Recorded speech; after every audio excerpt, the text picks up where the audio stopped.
Et moi, dit-il, je te dis à toi, tu es Pierre, et, ajoute-t-il, sur cette pierre j'établirai mon église. Et conclut-il, les portes de l'enfer ne prévaudront pas contre elle. Matthieu 16, 18.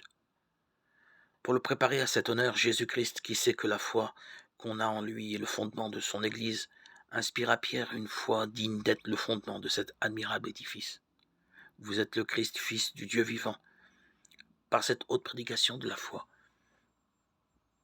il s'attire l'inviolable promesse qui le fait le fondement de l'Église, la parole de Jésus-Christ qui, de rien, fait ce qui lui plaît, donne cette force à un mortel.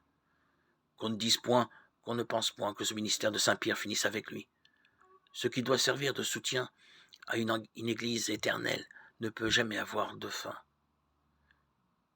Pierre vivra dans ses successeurs, Pierre parlera toujours dans sa chair. C'est ce que disent les pères, c'est ce que confirme l'Église universelle de Dieu. Jésus-Christ ne parle pas sans effet. Pierre portera partout avec lui dans ses hautes prédications de la foi le fondement des églises. C'est à Pierre qu'il est ordonné premièrement d'aimer plus que tous les autres apôtres et ensuite de paître et gouverner tout, et les agneaux et les brebis et les petits et les mères et les pasteurs même, pasteurs à l'égard des peuples et brebis, à l'égard de Pierre. Ils honoreront en lui Jésus-Christ.